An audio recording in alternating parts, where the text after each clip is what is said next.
Seguimos nuestra clase de la historia de la iglesia.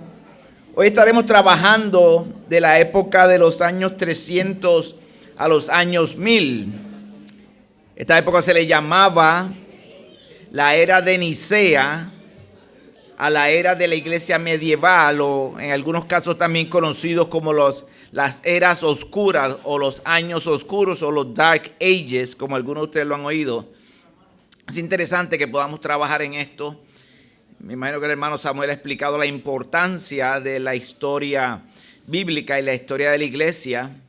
Oía unas personas preparándome para esta clase, que a veces algunos cristianos pensamos que vemos el libro de Hechos, al final Cristo se va, se establece la iglesia, se establece el apóstol nuevo con Pablo y las persecuciones de Pablo. Al final de todo, Pablo llega a Roma. Llega Pablo a Roma, termina el proceso de Pablo, la vida de Pablo, y al otro día Martín Lutero clava las 95 tesis en Wittenberg. Damos un salto de por lo menos 1200 años porque asumimos que ¿qué pasó en este espacio? ¿Qué pasó en este tiempo de la iglesia? Luego de la iglesia queda establecida, de Pablo y los primeros apóstoles mueren, en su mayoría ejecutados. Solamente uno recordamos que murió de vejez, el apóstol Juan. Me imagino la semana pasada nuestro hermano Samuel trabajó con la era de los padres de la iglesia. Interesante estos padres de la iglesia, muchos de ellos fueron conocidos como obispos y luego hablaremos un poco del tema papa o padre o pope, como dirían en inglés. Pero vemos cómo estos padres de la iglesia aprendieron, muchos de ellos aprendieron y fueron educados por apóstoles o discípulos de apóstoles. Estaban bien relacionados con la era apostólica. Viene la información.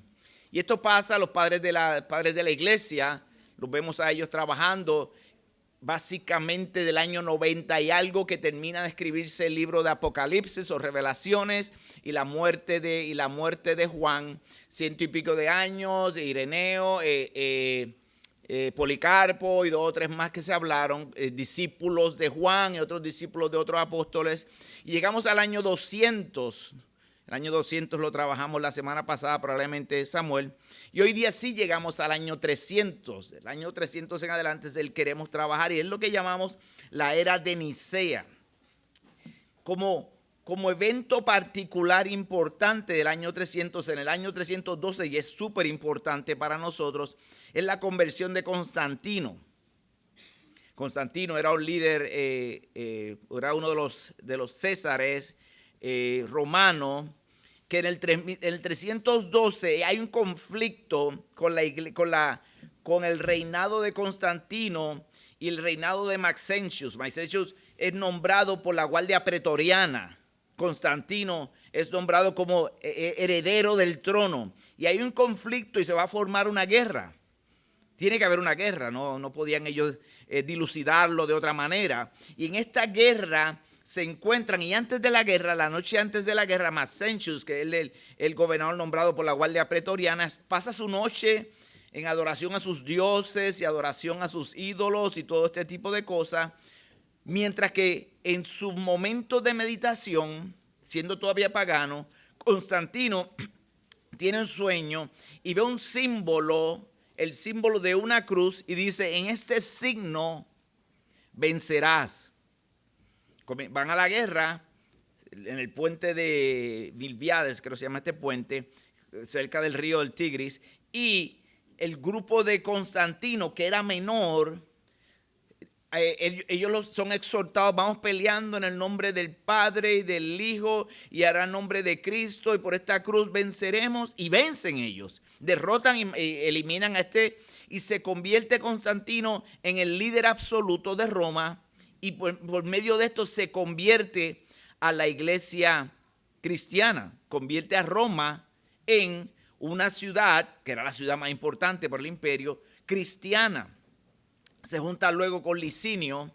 Licinio era el emperador de la parte oriental. Había como 2 imperios, la parte oriental y la parte occidental. Él se junta con ellos y hablan y deciden crear el Edicto de Milán, muy importante también. En el Edicto de Milán finalmente se otorga a los cristianos la libertad de culto. Años atrás, recuerdan, los cristianos vivían en catacumbas o escondidos porque eran perseguidos por los romanos, radicalmente perseguidos por los romanos. Usted ve las películas de Roma y los tiempos antiguos y ve los juegos de los gladiadores, y mucha de esa gente comida por los leones y muerta por los gladiadores eran hermanos suyos, cristianos, que eran objeto de burla y objeto de... habían persecuciones oficiales y extraoficiales. Había persecuciones ordenadas por el Estado para eliminarlos. Luego también persecuciones por los vecinos. Usted probablemente no ve eso ahora, que su vecino le tire piedra o ciertas cosas pasen de ataques de su vecino, pero aquel entonces era normal. Y usted no podía denunciarlo, no podía ir al gobierno a denunciarlo porque el gobierno lo autorizaba. Pero ya con el Edicto de Milán, luego de que Constantino gana la pelea, se hace monarca absoluto del reino occidental, se junta con Licinius, que era de la otra parte, y deciden hacer el Edicto de Milán y se crea la libertad de culto. Junto con esta libertad de culto, se da una compensación y se devuelven muchas propiedades a la iglesia cristiana, a los cristianos. Se crea una paz incómoda entre Constantino y Licinio, y luego ellos pelean nuevamente y deciden, Constantino gana y se queda Constantino como monarca absoluto. Además del Edicto de Milán, que fue muy importante, recuerden esto, daba oportunidad, la libertad de culto que no había antes, la hay ahora. Vemos esto y nos sorprende ¿cómo hubo en algún momento no libertad de culto? ¿Habrá hoy en día en algunos sitios no libertad de culto? Sin lugar a duda. Países comunistas y controladores, sí hay libertad de culto, pero ¿culto a quién? Al Dios Estado, al líder, pero no culto a Cristo. Esto todavía existe, pero en aquel entonces el Edicto de Milán establece, se le van a devolver propiedades, se le va a compensar económicamente y pueden expresarse. El Edicto de Milán no solamente daba libertad de culto a los cristianos, sino a otros grupos que también surgieron, lo cual surgen también grupos problemáticos en medio de esto. Permite Constantino con el Edicto de Milán resolver demandas civiles. Usted no podía demandar antes a una persona como cristiano, no, tú eres un segundo ciudadano, tú eres un ciudadano de segunda categoría. Cierran algunos tribunales de justicia, los trabajos, se deja de trabajar, ya no se trabaja los domingos. Con el Edicto de Milán no se trabaja los domingos, y una parte bien importante, cesan finalmente los juegos de gladiadores. El foro romano, donde terminaban estos grandes juegos, ellos los cierran, eran barbáricos, eran terribles y tienen que ser eliminados. Y entonces Constantino no solamente hace eso, sino que toma un rol, empieza a asumir un rol importante en la iglesia. Rápidamente, 325, la iglesia comienza a crecer. Pero al crecer la iglesia, al tener libertad de culto, también hay libertad de personas que probablemente no tenían un fundamento bíblico doctrinal correcto, empiezan a surgir también. Y surge un debate, el primer concilio, surge un debate entre el grupo, los seguidores de Ario y los seguidores de lo que hablábamos, la religión cristiana verdadera. Esto provoca el primer concilio ecuménico porque se convoca gente de todas partes, todas religiones aparentemente cristianas, a reunirse en Nicea. Fueron celebrados con alrededor de 300 líderes y el tema principal era el debate iniciado por Ario. Ario niega la divinidad de Cristo. Ario creía que Jesús fue creado por Dios y por lo tanto no era eterno ni era divino al mismo nivel del Padre. Dos palabras se definió este gran debate. Son palabras en latín básicamente homoiousios o homoiousios. Usted lo va a ver, ustedes los amantes de la doctrina y la teología lo pueden buscar. Si era de la misma naturaleza que el Padre o si era de similar y parecida naturaleza. Tenemos hoy en día 1700 años después seguidores de Ario. Los testigos de Jehová todavía no creen que Cristo es igual en esencia que el Padre y creen que es un ser creado. En algunos casos le pueden decir que es un ángel. O sea que el tema de Ario comienza ahí. A mí me gusta cuando usted oye diferentes grupos que se levantan sobre diferentes posiciones doctrinales incorrectas y dicen esto es lo último, pero Eclesiastés, Salomón hablándonos sobre el tema de Eclesiastés, que dice que hay nuevo bajo el sol. No hay nada nuevo bajo el sol, hermano. Los da una experiencia. La historia nos ayuda a conocer lo que pasó, que eventualmente empacado, porque el enemigo de la iglesia, de la novia de Cristo, lo va a traer de nuevo, pero de diferente manera. Va a cambiar el paquete, pero va a traerlo de nuevo. Ninguna de estos cultos, ¿cómo podemos decir? Falsas doctrinas, herejías, gracias por la palabra, ha dejado de existir. Han sido cambiadas y vienen de otras maneras, por eso tenemos que estar pendientes. Constantino, cuando se hace el credo de Nicea, se forma el concilio de Nicea, se crea el credo de Nicea, se crean unas 50 copias de las escrituras, no estaba cerrado el Antiguo Testamento, y se empiezan a pasar unas copias de este credo. El credo de Nicea fue uno de los primeros credos, aparte de credos bíblicos que tenemos.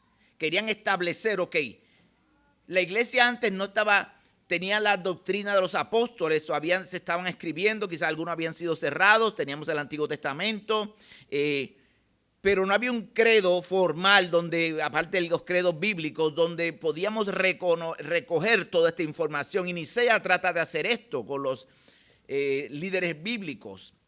El credo dice así, fue creado en 325. Creemos en un solo Dios, el Padre Todopoderoso, creador de todas las cosas visibles e invisibles. Y en un solo Señor Jesucristo, Hijo de Dios, engendrado del Padre. Estas partes son bien importantes. El unigénito, es decir, de la esencia del Padre, Dios de Dios, luz de luz, Dios mismo, del Dios verdadero, engendrado, no hecho, siendo de una sustancia con el Padre, por quien todas las cosas fueron hechas tanto en el cielo como en la tierra, para que nosotros los hombres y para nuestra salvación, descendió y se encarnó y se hizo hombre y sufrió, y al tercer día resucitó, ascendió al cielo, de donde vendrá a juzgar a los vivos y a los muertos. ¿Cómo le llamamos a este tipo de declaración? Es una declaración cristológica. Esa es la esencia de la doctrina cristológica de Cristo. No es un ser creado. Todo hombre, completamente Dios. El concilio de Nicea ataca inmediatamente esta herejía. Temprano en la historia de la iglesia trabajan con esta herejía. Están pasando muchas cosas en los años 300. El hecho de que la iglesia tenga libertad de culto, suceden muchas cosas buenas, pero también otras cosas no tan buenas. En la iglesia hay inclinaciones a dañarse, a prostituirse, si fuese la palabra, que quizás no es la más apropiada, pero la iglesia se va dañando por la libertad, porque también vemos que gente que eran del culto a otros dioses en la iglesia romana ven que mejor es negocio ser cristiano, porque Constantino está permitiendo que sean cristianos, que ha decidido que Roma va a ser cristiana, que es la religión oficial del Estado, y están entrando también sacerdotes de otros cultos, disfrazándose como cristianos. Y algunos cristianos ven que esto no es aceptable. Hablamos de Pacomio. Pacomio era un soldado por el cual los cristianos mostraron bondades. Él nace en el año 287 en Tebas. Luego que se da de baja del ejército, como en el 313, fue bautizado y vive como monje solitario. Alrededor del año 320, en una aldea de Tavenicie, decide empezar a vivir de una manera ascética o separado. Comunidad tratada de ser modelada de acuerdo a los primeros cristianos de Jerusalén. Él es reconocido como el padre del monaquismo comunal. ¿Qué era el monaquismo? Usted lo ha visto probablemente en algunos de sus países, donde están los monasterios. Estos monasterios, el sistema de monjas y el sistema de monjes empieza a formarse aquí por el deseo de separarse de una manera de lo que ellos veían como que, no sé, primero Pacomio lo hace de una manera probablemente genuina. Quiere separarse, quiere dedicarse a meditar y a pensar en la palabra. Quiere estar seguro que la persecución que antes nos costaba la vida, ya no hay persecución que nos cueste la vida, pero vemos un deterioro, que hay un aparente deterioro en el cristianismo, y él empieza a retirarse. Ya no tenemos que morir físicamente, sino que morimos ahora ¿qué? Morimos a nosotros, morimos espiritualmente, morimos a nuestros deseos. Vemos que el movimiento monástico inicialmente, con Pacomio, probablemente tenía buenas intenciones. Pero el problema de desvincular o divorciar tu intención de las escrituras crea un problema. Estamos llamados a separarnos como los monjes y como en monasterios y vivir de una manera ascética. ¿Qué se nos dice que hagamos? Ustedes son la sal y la sal de la tierra. Somos necesarios, la iglesia, y vemos en Efesios y vemos en diferentes sitios, donde la iglesia es llamada. O sea, nosotros estamos aquí entrenándonos entre hermanos que nos amamos, pero cuando usted sale de aquí, ¿a dónde va? Campo misionero. Tan pronto sale de aquellas puertas, allá en su casa, en su vecindario, es campo misionero. No se nos dijo escapen a los montes, no en este momento, escapen a los montes y decidan tener una vida separada, una vida de meditación, una vida de solitud. ¿O sí tenemos este llamado? Podríamos decir que sí, pero no en ese aspecto. Estamos en el medio del mundo, pero no somos del mundo, y estamos separados porque somos llamados los santos, estamos llamados a andar en santidad, pero en medio de esto, nuestra cosmovisión, nuestra manera de ver al mundo, en el medio del mundo es separada del mundo. La manera que vemos cómo suceden las cosas definitivamente cambia cómo nos relacionamos con el mundo. El principio era un principio bueno, el principio de morir uno mismo, el principio de separarnos. En los años 300, 400, vemos la iglesia con problemas. No, esta gente no sabe llevar la iglesia. Yo voy a irme solo a tener mis propias interpretaciones. Tiene riesgos eso, y vemos el resultado ahora, el sistema de monjes y monjas, que no es un proceso, no es un sistema necesariamente bíblico, que no dudamos que pueda haber gente ahí con la buena intención, en muchos casos moral, de hacer el bien, de separarse, pero termina cuando está divorciado del contexto bíblico, termina en un problema que hemos visto la historia de las situaciones que pasan en los monasterios de diferentes maneras. La depravación del hombre fuera del control de las Escrituras y del Espíritu Santo no termina muy bien. Ya para el año 400, Jerónimo completa la Vulgata, famosa la Vulgata latina. Jerónimo era entre él y Agustín empieza el conocimiento de los grandes eruditos de la era. Era disciplinado, era un cristiano ascético también, vivió en el desierto sirio, separado un tiempo, pero en el 383 se convirtió en secretario de Dámaso, era uno de los primeros obispos de Roma y fue probablemente el mayor erudito cristiano. Como dijimos anteriormente, su logro fue traducir el Antiguo Testamento y luego el Nuevo Testamento al latín, y es lo que conocemos como la Vulgata. En el Concilio de Trento, 1546, se declaró que era el único texto original de la Biblia.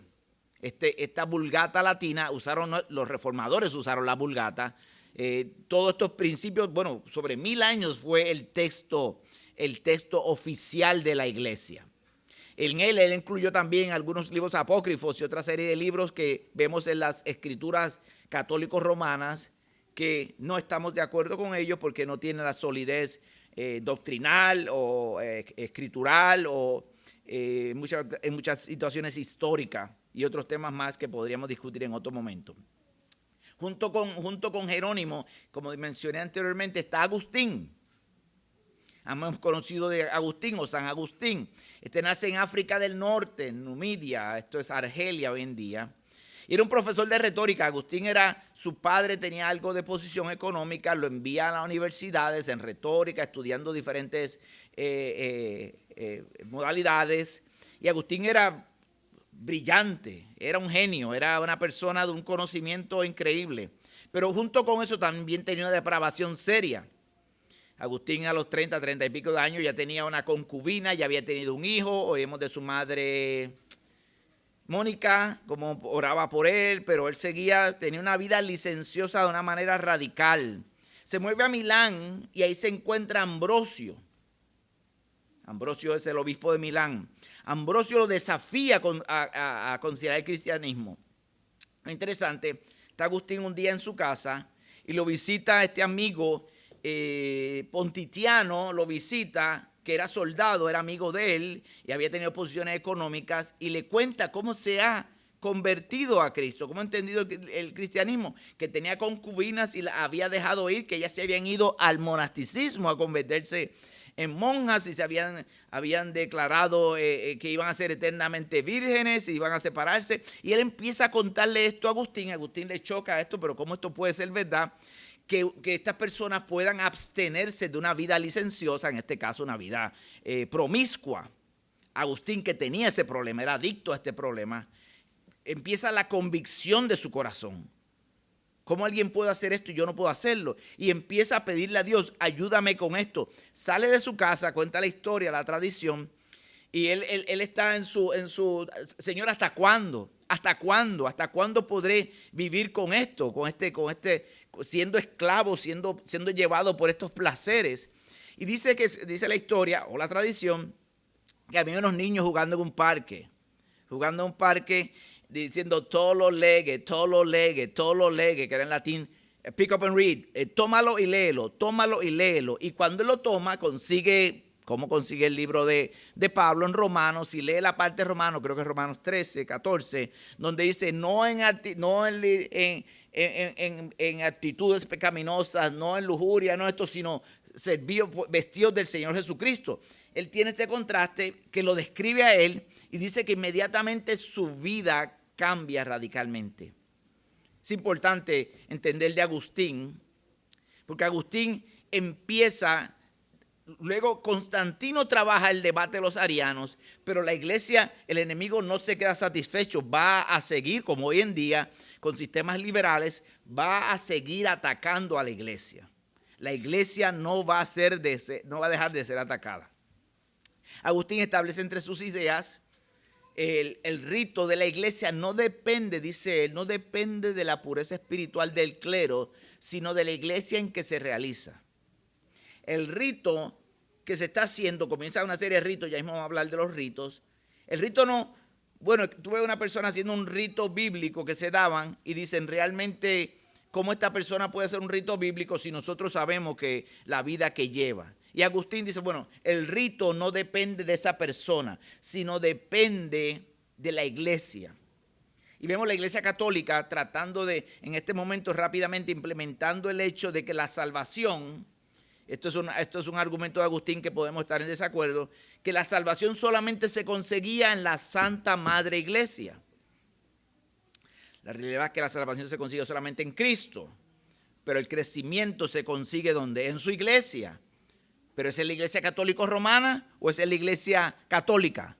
Es en la iglesia católica, que es la universal, pero no es la católica romana. Sí hay salvación en Cristo, lógicamente, y sí hay crecimiento en el cuerpo. No crecemos independientemente, hay una interrelación y hay una interpretación de él por querer cuidar la Sagrada Iglesia. Inicia también diciendo, y esto lo hemos oído antes, que los humanos no son capaces de responder a Dios por su propia iniciativa. ¿Cómo llamamos a esto? Fue una forma temprana de predestinación. Año 440, sigue corriendo el tiempo, y León el Grande se convierte en obispo de Roma. Era un diácono de Roma, era un diplomático imperial, una persona muy inteligente, sus habilidades, dijeron, yo creo, lo vieron como ideal para ser el obispo. En el año 440. Aproximadamente, estos obispos que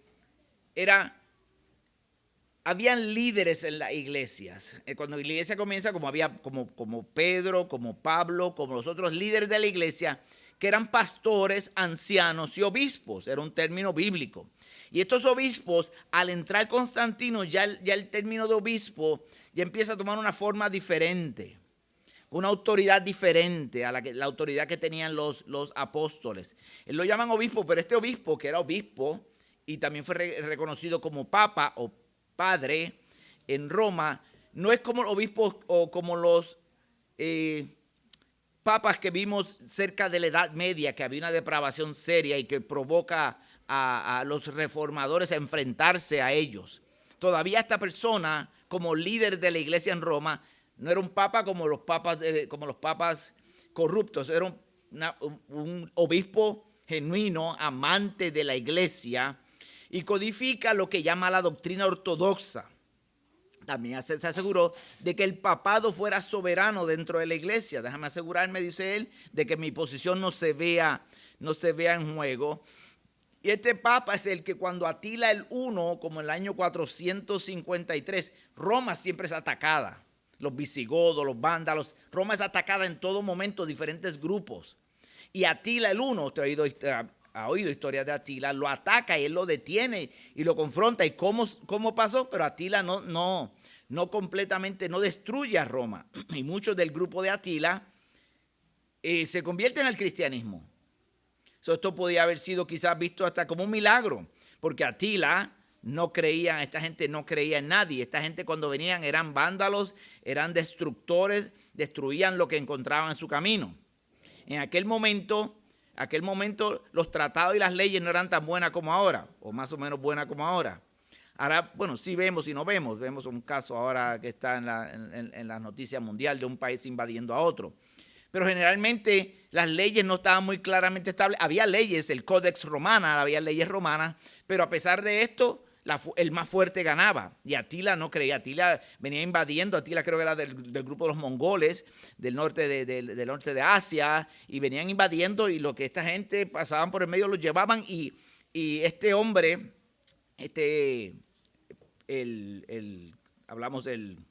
Leo el Grande, el Papa Leo el Grande, los enfrenta. Lo que el gobierno no puede hacer, los enfrenta, habla con ellos, negocia y controla esto. Esto le da cierto poder. ¿Cómo logra hacer esto? Esto le da cierto poder. Le da un poder delante del Estado. Si uno de nuestros líderes religiosos sale y detiene una pelea, por ejemplo, una guerra, vemos ahora el caso de Ucrania y Rusia invadiendo Ucrania.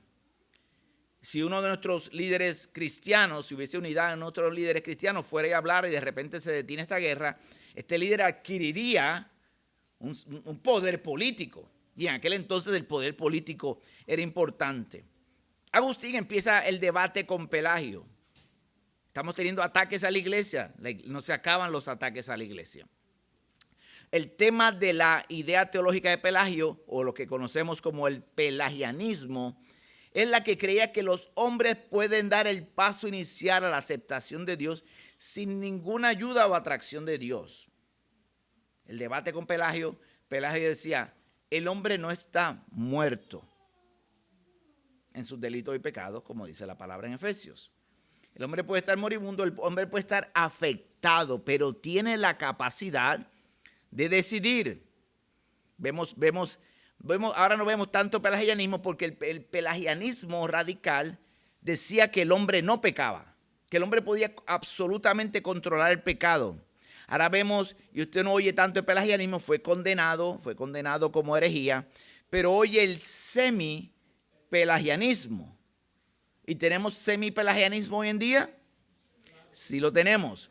La iglesia, empezando por Roma, la iglesia católica, y las iglesias carismáticas o las iglesias arministas son semi-pelagianas, en la que dicen que la caída del hombre, cuán grande, el debate de la Reforma se basaba en solamente esto, cuán grande fue la caída del hombre. Cuando el hombre peca en el Edén, Génesis 3, cuando el hombre peca en el Edén, el hombre muere o queda moribundo. El hombre todavía tiene la capacidad de salvarse o el hombre está en completa inhabilidad moral. Y este era el debate. El debate es, ¿puede o no puede? Los semipelagianos decían y dicen al día de hoy, usted lo va a encontrar por ahí, bueno, empezando por la Iglesia Católica, que la caída del hombre lo maltrató y lo dejó moribundo. Utilizamos el ejemplo del hombre que se está ahogando y está ahogándose y le tiran un salvavidas, lo usamos en algunos ejemplos, le lanzan un salvavidas. ¿El moribundo puede extender su mano para salvarse? El moribundo sí podría tenerla dentro de lo que le queda de vida, podría sacar su mano. Y eso decían y dicen los semipelagianos en el año 400. Agustín está trabajando con ellos, está combatiéndolo en debate con Pelagio. Pelagio era un monje inglés, nunca se sabe mucho más de él y dónde murió. Pero Agustín dice, no, el hombre está absolutamente muerto. Y si tú le tiras un salvavidas a un muerto, ¿qué pasa? Nada, porque no puede. Y claro, Agustín es el formador de la primera parte de cómo entendemos la predestinación. Agustín decía en uno de sus tratados preciosos en latín que el hombre tenía en el Edén, Adán tenía posse peccare, posse non peccare. La posibilidad de pecar y la posibilidad de no pecar. Agustín decía eso, que eso lo tuvo Adán y lo tuvieron Eva. Pero es el único libre albedrío que tenía, el que tuvo un momento en la vida del hombre, lo tuvo Adán y lo tuvieron Eva. Luego de eso, cuando el hombre peca, el hombre lo que tiene non posse, non peccare. No tiene la posibilidad de no pecar. En otras palabras, va a pecar en todo momento y en todo momento. Porque es pecador, peca. No es pecador cuando peca. Este es el debate que ya se da en el año 400, que hoy en día todavía lo estamos luchando. Todavía estamos dilucidando este debate. Y Agustín dice, no, el hombre ya no tiene la posibilidad de no pecar, es pecador. Porque si decimos que el hombre no peca, con relación a los pelagianos, podríamos decir que 1 Juan dice que el que dice que no ha pecado, lo hace a él ¿qué? Horrible, horrible. Juancito le está hablando a los hijitos, está lidiando con los gnósticos y está diciendo, si ustedes dicen que no han pecado, le están haciendo el mentiroso. Y no hay nada más serio que acusar a Dios de mentiroso. Porque había uno que era el mentiroso, padre de toda mentira, en el cual Cristo, hablándole a los fariseos, usted dice, ustedes son de vuestro padre el diablo, en el cual no hay verdad en él, ha sido mentiroso desde el principio. Esto nos ayuda a pensar, vemos el tema de la mentira, vemos el tema del worldview, la cosmovisión, cuán peligrosas son nuestras palabras cuando podemos decir la mentira livianamente. La cosmovisión cambia y cuando ves que una persona o una doctrina ataca la cosmovisión de la verdad, que es esencial. Es esencial. Leía yo un libro, oía un libro, un audiolibro muy bueno, dice, no vivas por mentiras. O sea, hay cosas que son evidentemente mentiras y nosotros tenemos que confrontarlas. Y vemos ya a Agustín temprano en la historia del cristianismo diciendo, tengan cuidado con las mentiras, tengan cuidado con lo que es antibíblico. El Dios que los ama a ustedes se reveló en Cristo especialmente y se reveló en la Escritura especialmente para que ustedes pudieran vivir por la verdad, por la verdad. Decía eso Pelagio, decía que el propósito de Cristo en morir era dar una instrucción y un buen ejemplo. No proporcionar salvación. Los pelagianos dicen o decían, ya no existen pelagianos, hay semipelagianos. Hay una especie de pelagianos que dicen que Cristo era un buen maestro. Cristo era un buen maestro. Algunos pueden pensar que era profeta, los musulmanes, que hablaremos más adelante, pueden pensar que era profeta. Y finalmente en el concilio de Éfeso 431 son derrotados completamente o no completamente. Año 397, el canon empieza a establecerse ya a punto de cerrarse. El concilio de Cartago aprobó los 27 libros del Nuevo Testamento que tenemos hoy en día. ¿Quién establece el canon? ¿Quién determina que los libros son los libros oficiales del canon? ¿Quién determinó eso? Dios. El hombre simplemente reconoció lo que Dios había determinado. El hombre no fue inspirado, fue creado y fue guiado en el caso de establecerlos. Al final del siglo IV ya el cristianismo tiene un canon, tiene una escritura Antiguo y Nuevo Testamento, tiene un credo, el credo niceno que leímos anteriormente, es un credo cristológico. Cuando hacemos en la liturgia, hacemos una lectura cristológica, queremos honrar primeramente a Cristo y luego a aquellos que nos antecedieron y queremos asegurarnos que entendamos lo más importante de nuestra reunión aquí los domingos. Lo más importante es dar la gloria a Cristo, a la cabeza de la iglesia. Lo más importante no es pasarla bien y tener un buen tiempo juntos. Eso pasa. Gloria a Dios por el domingo, porque Él resucitó. Reconozca que Él resucitó. Todos los domingos venimos a celebrar su resurrección. Pero lo más importante era la gloria de Cristo y el credo establecía eso.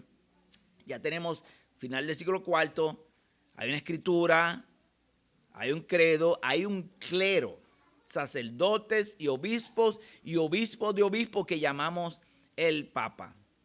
Comienza la institucionalización del cristianismo, donde ya desarrolló su propia escritura y continúan. Eso sigue creciendo la institución del Estado y de la iglesia, empiezan como que a acercarse mucho.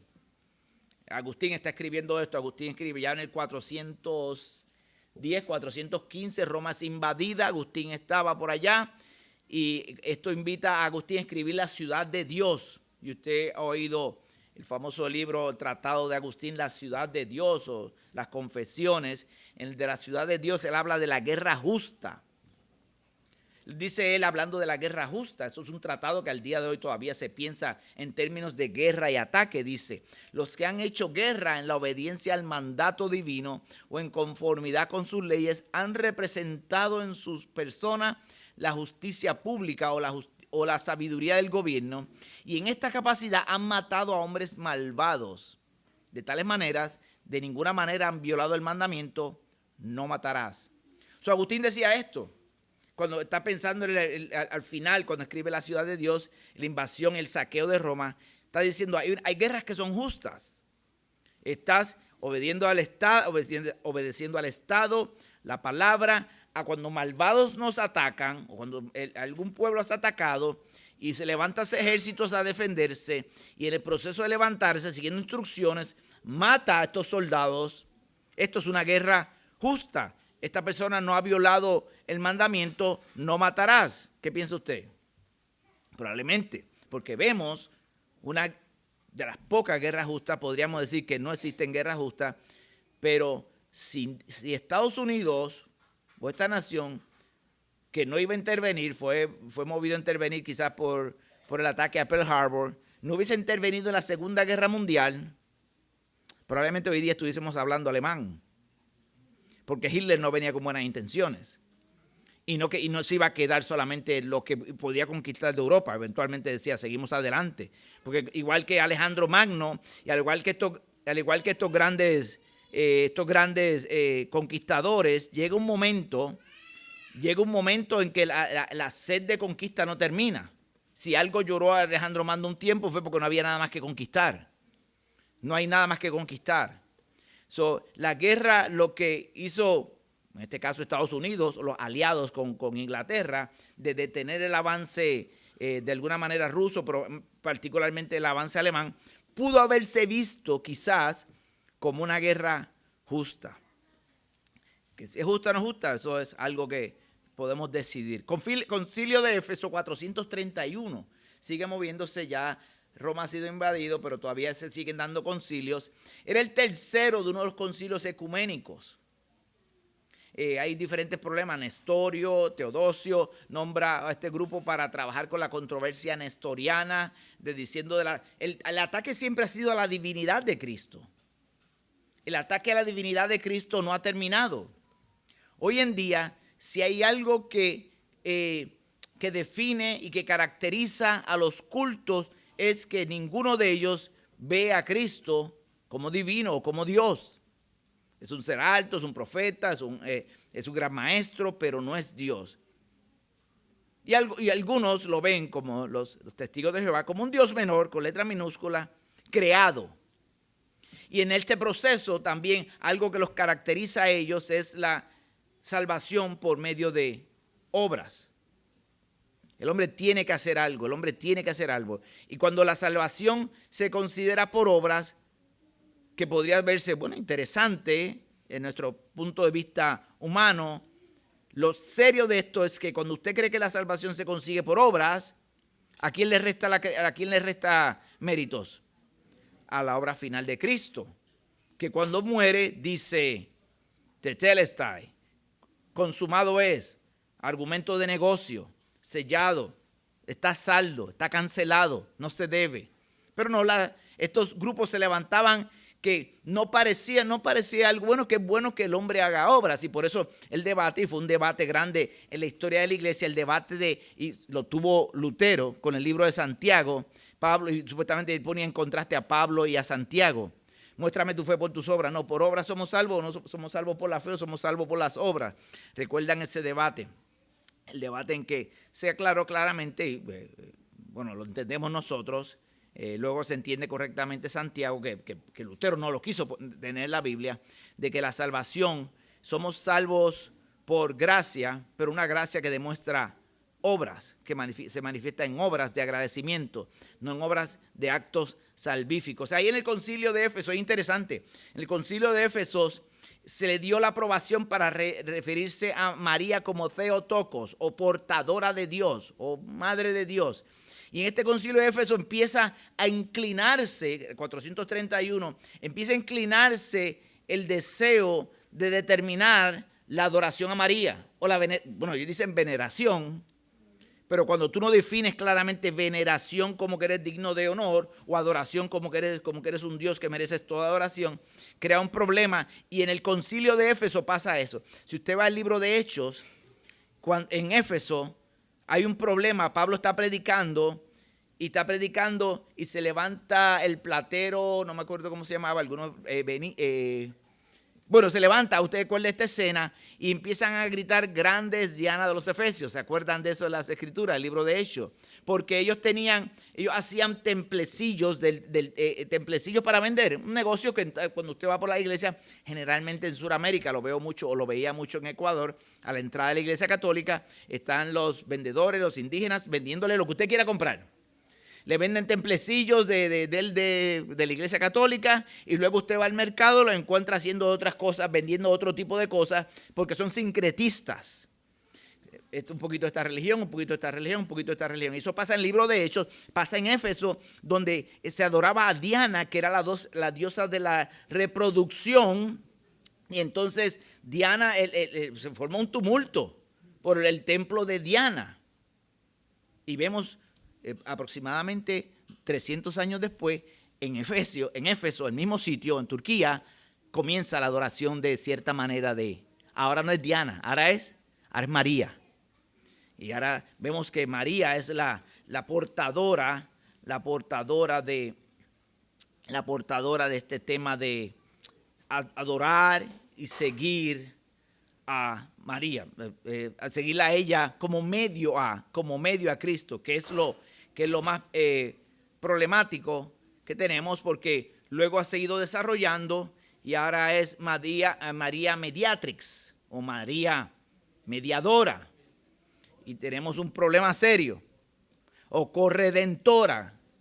Corredentora es más serio, porque María Mediadora, el concepto que quería crear es que el Padre está ocupado, Jesús está ocupado, y Jesús no le va a negar una petición a su mamá.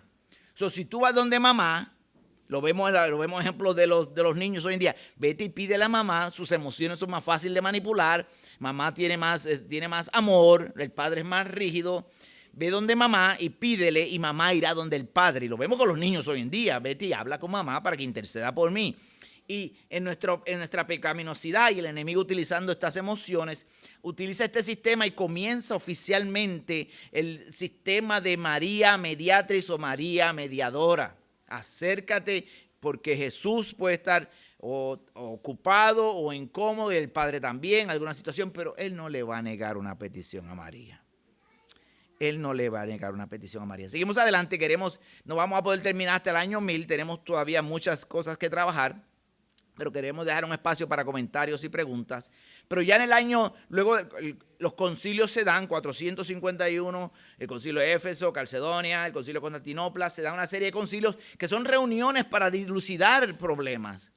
Hoy en día hemos tenido algunos concilios. La declaración hay una declaración, se dio una declaración en Chicago. R.C. Sproul, MacArthur, usted puede buscar The Chicago Statement of Biblical Inerrancy, la declaración de Chicago de inerrancia bíblica. Puede buscar los firmantes, es espectacular, es muy buena. Se dio quizás 30 años atrás. Era una especie de concilio, se reunieron porque todavía el enemigo se sigue levantando a tratar de confundir y cambiar las escrituras. Ya en el año 600, ya para ir terminando, ya en el año 600 habían luchado con diferentes herejías, pero en el año 600 en Medina, Arabia del Sur, surge Mahoma. Mahoma ahora es un profeta árabe, era el fundador de la iglesia del grupo musulmán.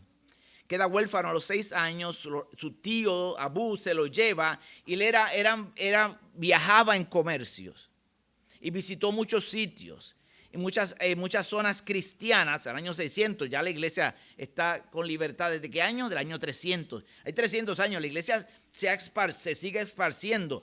Él visita y se encuentra con muchos cristianos. Él conoce cristianos y conoce de una manera superficial 2 grandes religiones monoteístas, que eran ¿quiénes? Judaísmo y cristianismo. Y a través de contacto en comunidades judías que habían en la Meca, por sus viajes de negocio, empieza a establecer relaciones con ellos y escuchar esto, y le llamaba la atención. Él era analfabeto, que conste. A los 40 años comienza a retirarse al desierto.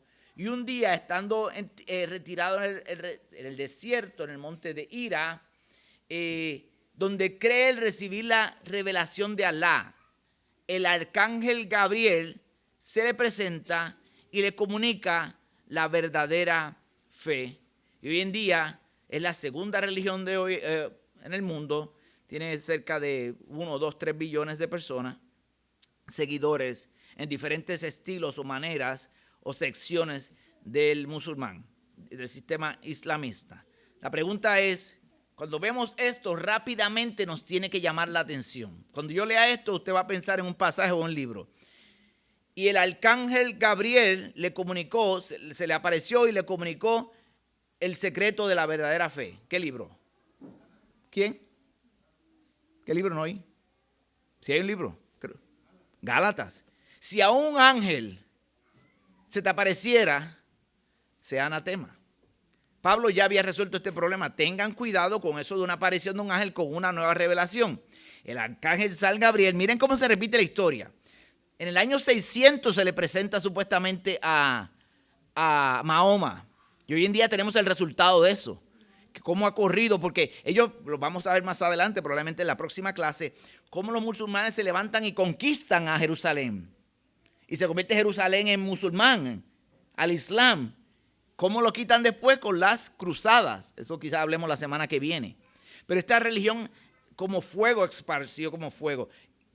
Lucharon contra mucha gente, los conquistaban y los convertían al sistema musulmán. No solamente esto, sino que eso pasa en el año 600, en el 1800, a otra persona se le presenta el ángel Gabriel y le dicen, todos ellos están equivocados. Aquí están las tablas de la ley y esta es la religión verdadera. ¿Quiénes fueron esos? Los mormones. No hay nada nuevo bajo el sol, mis amados. No hay nada nuevo bajo el sol. La iglesia sigue creciendo, el enemigo sigue atacando, la iglesia tiene que estar vigilante. ¿Qué podemos aprender de esto hoy? Básicamente eso, tenemos que estar vigilantes de la doctrina bíblica. Nuestras emociones no determinan lo que es correcto e incorrecto. Es la palabra de Dios lo que determina lo correcto de lo incorrecto. Gloria a Dios por su palabra, que no nos dejó a nuestras propias especulaciones a determinar qué era lo correcto e incorrecto. Pero esto lo llama a usted, esto tiene muchas implicaciones, pero voy a hablar solamente quizás 1 o 2, el conocer la historia de la iglesia. Esto lo llama a usted con una responsabilidad personal e individual. ¿O solamente llama al pastor y a los líderes? Todos. Tenemos una responsabilidad porque el enemigo de las almas no ha terminado de atacar a la iglesia y tratar de confundirla. nos llama a unas disciplinas espirituales, a aprender de su palabra, al hecho de que cuando conozcamos la verdad, la no verdad o la mentira debe saltar a nuestros oídos, a nuestros ojos. Aquí hay algo raro. Muchos de nosotros salimos de diferentes grupos de doctrinas erradas, algunos de aberraciones pudimos haber salido. Tenemos un hermano, él está en la clase de membresía, que su padre y él, su padre es hinduista y está en el culto a los Vedas, que son hindúes y, ¿cómo se llama? Se me olvidó ahora el nombre de estos grupos hindúes que adoran, bueno, usted lo ve a las vacas, a los animales, ellos son vegetarianos y todo esto. Los Hare Krishna, básicamente, Hare Krishna, de Krishna. Hare Krishna es una alabanza a Krishna, que es uno de los dioses. Son Krishnamurti, son básicamente. Tenemos aquí de Krishnamurti, tenemos pentecostales, tenemos de diferentes razones, de diferentes áreas, diferentes inclinaciones, pero el Señor nos deja una palabra y tiene cuidado, nos invita a día estar diligentes y pendientes de nuestra doctrina. La doctrina no la determinan los líderes, no la determina el pastor, está ya establecida. Nos llama a nosotros a ser diligentes en este estudio, a conocerla y a poder notar la diferencia. Diciendo esto, si usted volviese o va a un grupo de esto, usted lo invitan a un servicio Krishna, Testigo de Jehová, pentecostales radicales, hay algunos pentecostales que son más conservadores, mis padres están en una iglesia pentecostal en este momento. Usted se sienta y empieza a oír la predicación, no me queda a mí la menor duda que la mayoría de ustedes van a estar como, no, incorrecto, no, eso suena, no, raro. ¿Por qué va a pasar eso? ¿Porque usted es prejuiciado? El Espíritu Santo lo ayuda y a través de la palabra le dice, no son igual. ¿Qué podemos aprender de esto? Que Dios prometió no abandonar su iglesia y lo ha probado. Gloria a Dios por él. Comentarios, preguntas, observaciones. Emanuel, tú tenías algo que iba a decir. Creo que iba a decir algo. Cuando lo de Hitler y algo, quería hacer una... ¿Perdón? Los que quedaran vivos. No era muy buena gente. No era muy buena gente. Tenía un odio por los judíos serio. ¿Perdón? Por los poco altos. Cuidado lo que estamos diciendo. No por los calvos, ¿verdad? Ok, porque a veces también él tenía... espérate, molesté a Samuel allá y a 2 o 3 más, así que tengo que desquitarme porque me está tirando duro. Básicamente, ¿alguna opinión, comentario?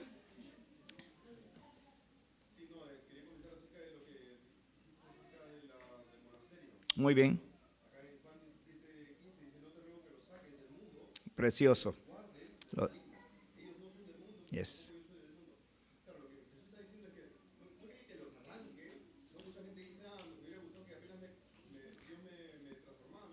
Sácame de... Yeah. Claro.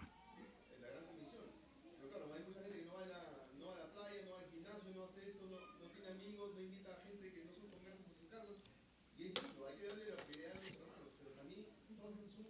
Claro.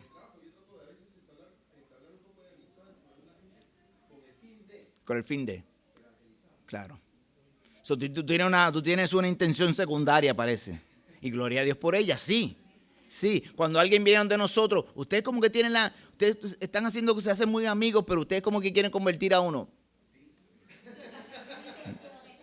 Sí, sí, sí. Pero realmente no en el sentido convertirte a mí, convertirte a Cristo. Yo quiero ser siempre tengo problemas con la acentuación de mendigo y mendigo, que encuentra pan y le dice a los otros, yo sé dónde está el pan de vida. Nuestro propósito no es traerlos a nosotros, es traerlos a Cristo, pero va a haber gente que los quiere traer a ellos, los cultos los quieren traer a ellos. Y ese pasaje es perfecto, gracias mi hermano por leerlo, estaba pensando en cuál era. El tema de, yo no te pido que los saques del mundo, guárdalos del mal en medio del mundo. La oración de Padre Nuestro que está haciendo, más líbralos del mal, pero es el maligno, es panerás. Es el maligno, librados del maligno. El maligno los quiere matar, como lo hizo a Pedro, lo quiere zarandear, lo quiere matar. Creo que tengo a Ernesto y después tengo al profe allá, a Samuel. Ajá.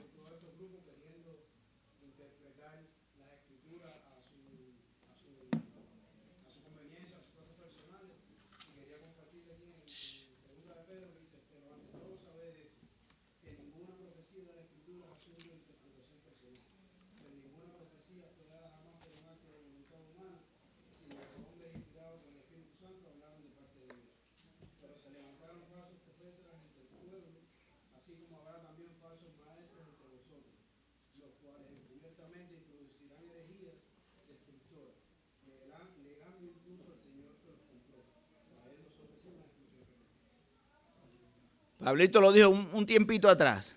Rápidamente lo vemos porque Pelagio, porque Arminio, porque Ario eran supuestamente cristianos. Y tuvo un problema entre ellos. Algunos tenían buena intención, otros tenían malas intenciones. Quitarle la gloria a Cristo, él es un ser creado. Él no es Dios completo, todo hombre y todo Dios. Sammy.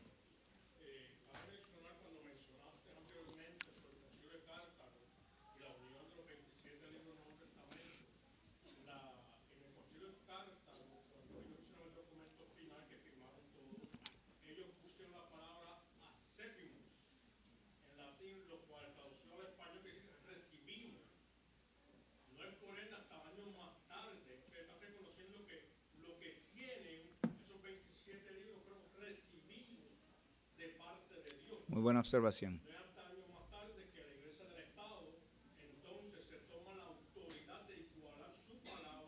Exacto.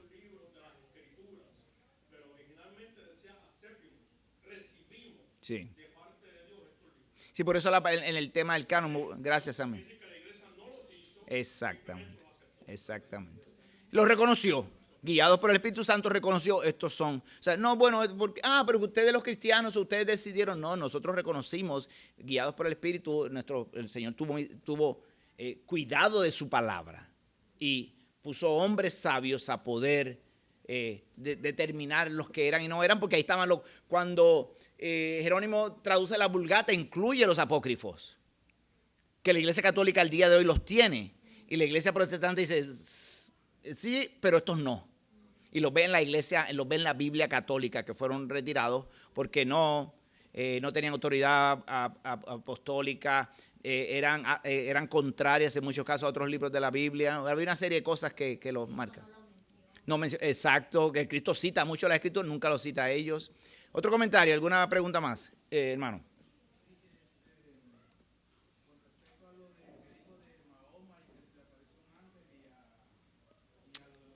Joseph Smith.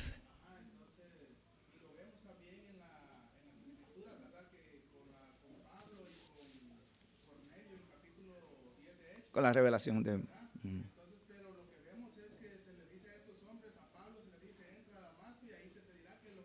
Exacto.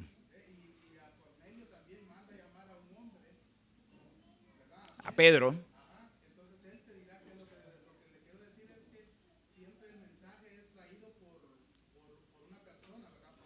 Un apóstol en la mayoría de estos casos, un líder. No, el ángel mismo no trae el mensaje.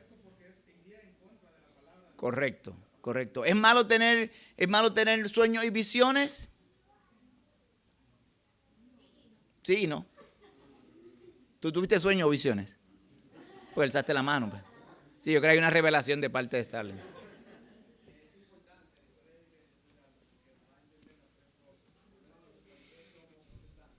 Muy bien.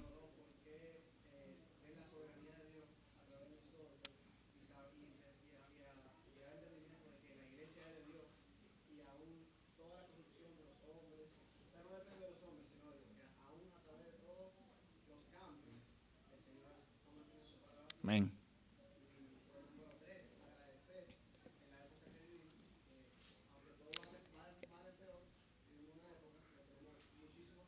Así es.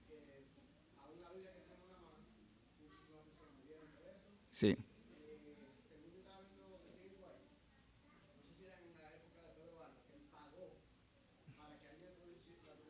Así es. Los valdenses.